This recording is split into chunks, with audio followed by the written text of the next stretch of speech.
برای شروع بدن رو آزاد میکنیم. یک کمی پای راست خم میشیم، سنگینی بدن رو پای راست، اندازه عرضشون پا رو باز میکنیم، آروم وزن بدن رو انتقال میدیم رو پای چپ.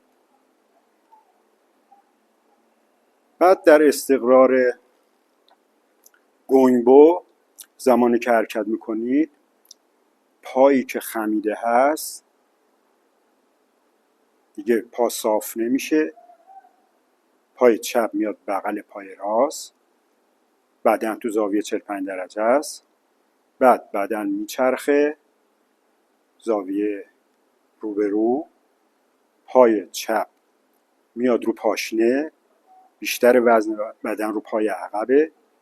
بعد آروم وزن بدن میاد رو پای جلو و وزن بدن تقسیم میشه و پای عقب به این شکل که هست میچرخه تو زاویه 45 درجه تا 30 درجه 35 درجه بیاد عیبی نداره. بعد وزن بدن هماهنگ با هم تقسیم میشه رو هر دو پا، بیشتر وزن رو پای جلوه. بعد زمانی که میخواییم این حرکت رو انجام بدیم، از اینجا ریه ها رو پر میکنیم، دم. حالا که میخواییم حرکت بکنیم، بازدم. زمانی که کل ریه ها تخلیه میشه، بازدم انجام میشه. استقرارم باید کامل بشه و استقرار گوینبو طوریه که پای عقب نباید قفل بشه، کل زانو به این شکل قفل بشه، راحته، آزاده، زیادم نباید خم بشه. پس این مفصل پای عقب نباید قفل بشه، راحت، آزاد، کل مفصلای پا آزاد. بعد زانوی جلویی هم از نوک پنجه پا نباید بزنه جلو. در استقرار گوینبو تایچی ستون فقرات هم صافه، بدن خیلی باید راحت باشه، هیچ کجای بدن نباید عضلات گرفته بشه. بعد برای گام بعد وزن بدن میاد روی پای عقب، پا میچرخه به این شکل. بعد پا که خم هست دیگه پا صاف نمیشه، به این شکل پا بیاد جلو. این پایی که همینطور خم هست، پا میاد بغل این پا، بعد بدن میچرخه، گامو میذاریم تو زاویه 45 درجه. بعد وزن بدن بیشتر میاد جلو، پای عقبم که به این شکل هست میچرخه و ستون فقراتم صاف. همه این حرکات باید با دم و بازدم انجام بشه. گفتیم دیگه، از اینجا دم،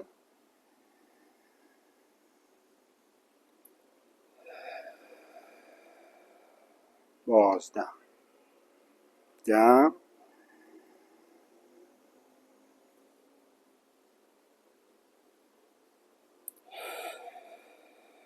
بازدم. زمانی که این استقرار گوینبو رو داریم حرکت میکنیم، بدن نباید بالا پایین بشه، سر توی یه سطح باید حرکت بکنه. فرض میکنیم اگر یه سقفی باشه که راست سر ما باشه تو این زاویه، اگه بلند شیم سرمون میخوره به سقف. تو همین راستا باید حرکت بکنیم.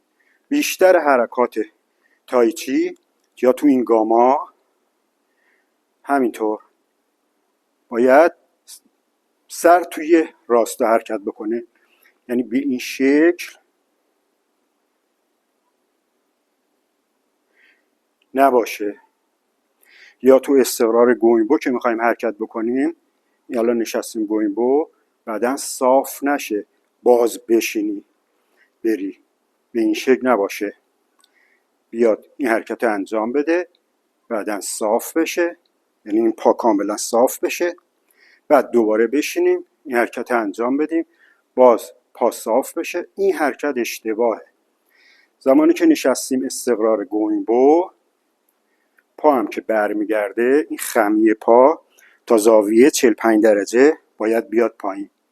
تو استقرارهای چانگچوان خب میاییم حالت 90 درجه، ولی تو تایچی دیگه نیاز نیست تا 90 درجه، ولی خب تا حد 45 درجه رو باید پا خم بشه. بعد برمیگردیم، همون خمی که اینجا هست همون حفظ میشه، این پا میاد بغل این پا، با همون خمی پا برمیگردیم، گام میذاریم تو زاویه 45 درجه. بعد آروم انتقال وزن هماهنگ میشه با تنفس و دیدم رو به رو. تمام این حرکات باید با تمرکز انجام میشه. یعنی شما که دارید حرکات تایچو میزنید، فکرتون هیچ کجا نباید باشه، فقط تمرکز رو حرکات تایچی. استقرار بعدی حالت پوبو که از پا که به این شکل هست، پا خم میشه، پا میاد بالا، بعد میشینیم پوبو. کلا اینجا اینم نباید پا قفل بشه، کاملا آزاده، مچ پا هم آزاده، لبه پا خوب نباید بلند بشه.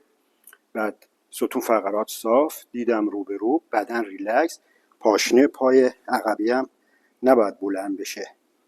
بعد زمانی که از پوبو میخوایم بریم گوینبو، بدن بلند میشه، بعد پا به این شکل پای جلوی برمیگرده میاد گوینبو، پای عقبم برمیگرده. پس به این شکل استقرار سمت راست انجام میدیم. خب میریم برای پوبو سمت راست، پا بلند میشه، بعد میشینیم پوبو. پس اینم وزن بدن نباید زیاد جلو باشه یا خیلی عقب باشه، لبه پا نباید بلند بشه، این پا هم نباید زیاد قفل بشه یا خیلی خم باشه.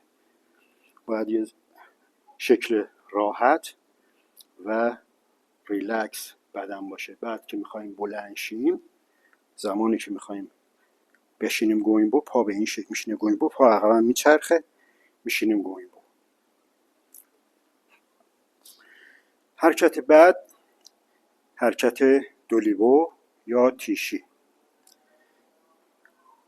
پا که میاد، حالا فرض میکنیم استقرار گوینبوه، میخوایم بریم حرکت دولیبو، این نشستیم گوینبو.